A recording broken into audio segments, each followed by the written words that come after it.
Hi learners, welcome to my channel. So in this video we are going to discuss our new topic practical criticism. Let's get started. Practical criticism I Richards की एक book है जो 1929 में publish हुई थी। ये book experiments पर based थी।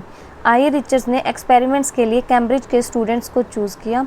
उनको 13 पोइम्स प्रोवाइड की गई जिसमें ऑथर्स नेम और पोइम नेम मेंशन नहीं था। मतलब कि कैम्ब्रिज स्टूडेंट्स को कोई हिंट नहीं दिया गया कि ये पोइम कौन से टाइम पीरियड में लिखी गई है।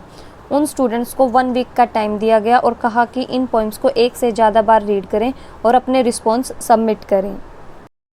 पोइम्स रीड करने के बाद स्टूडेंट्स के जो कमेंट्स आए उसमें आई रिचर्ड्स को 10 प्रॉब्लम्स दिखी। वो 10 प्रॉब्लम्स क्या है we will discuss it later. So इस बुक में 4 पार्ट्स हैं, introductory part, documentation, analysis, summary and recommendations. Let's discuss introductory part.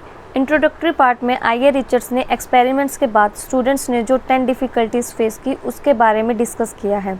I Richards कहते हैं कि इस बुक को कंस्ट्रक्ट करने के लिए मैंने अपने सामने 3 एम्स रखे। First aim is to introduce a new kind of documentation.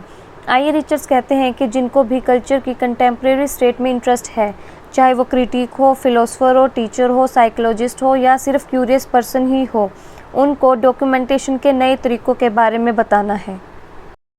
I Richards कहते हैं कि फर्स्ट टाइम को पूरा करने के लिए उन्होंने कॉपियस कोटेशंस का यूज़ किया। वो कहते हैं कि कैम्ब्रिज में जब वो लेक्चरर थे तब उनको जो मटेरियल सप्लाई किया जाता था उनमें से वो कोटेशंस को कॉपी कर लेते थे।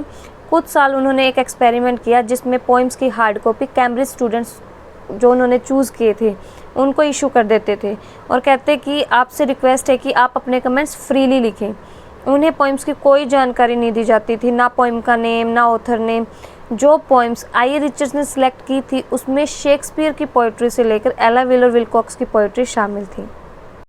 1 वीक के बाद उन्होंने स्टूडेंट से कमेंट्स कलेक्ट किए और कमेंटेटर्स के बारे में भी किसी को नहीं बताया, क्योंकि आई रिचर्ड्स मानते थे कि अगर कमेंटेटर्स के बारे में वो रिवील नहीं करेंगे तो कमेंटेटर्स फ्रीली अपना जेन्युइन ओपिनियन एक्सप्रेस कर पाएंगे। वो ये ध्यान रखते थे कि कमेंटेटर इन्फ्लुएंस ना हो, इन्फ्लुएंस ना तो वो फेवर में हो ना अगेंस्ट में हो। आई रिचर्ड्स ने राइटर्स को कहा कि जितनी बार तुम ये पोइम रीड करते हो उसे भी रिकॉर्ड करना है। Second aim of I Richards is to provide a new technique what they think and feel about poetry.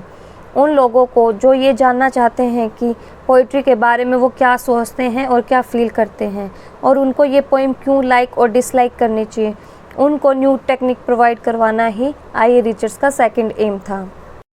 Second aim के बारे में आई रिचर्ड्स कहते हैं कि मैथमेटिक्स, फिज़िक्स और डिस्क्रिप्टिव साइंस जैसे सब्जेक्ट्स फैक्ट्स के बेसिस पर डिस्कस किए जाते हैं। Other subjects like the concrete affairs of commerce, law, organisation and police work वो कन्वेंशंस को एक्सेप्ट करते हैं। फैक्ट्स और कन्वेंशंस के बीच में आते हैं assumption, fiction, prejudice, main principle of philosophy, hopeful gases और ये होल वर्ड जिसमें एब्स्ट्रैक्ट ओपिनियन और फीलिंग के मैटर्स पर डिस्प्यूट होते हैं और इस वर्ड से जुड़ी चीज़ों की सिविलाइज्ड मैन बहुत केयर करता है।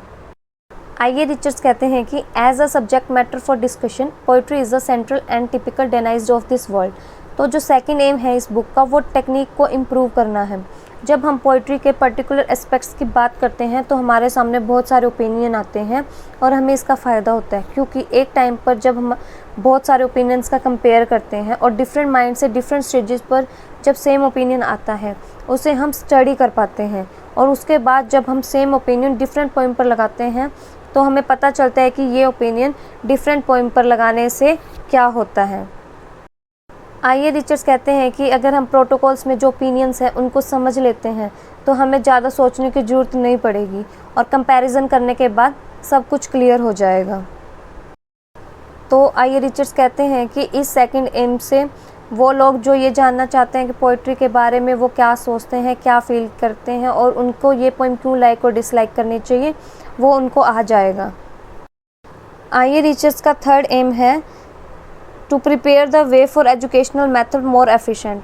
हम जो भी सुनते हैं या रीड करते हैं उसकी पावर को अंडरस्टैंड करने के लिए एजुकेशनल मेथड को और एफिशिएंट बनाना है, क्योंकि आई रिचर्ड्स मानते हैं कि जो हम सुनते हैं या रीड करते हैं उसका हम पर इफ़ेक्ट पड़ता है। हम 2 टाइप से स्पोकन वर्ड्स यानी अटरेंसेस को इंटरप्रेट कर सकते हैं।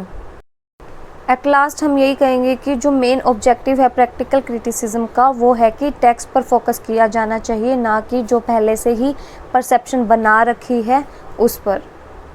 So that's all for today. In next video we will discuss 10 difficulties of criticism in introductory part of practical criticism. I am trying to upload full syllabus of MA. If you like my videos then like, subscribe and share my channel. Bye bye.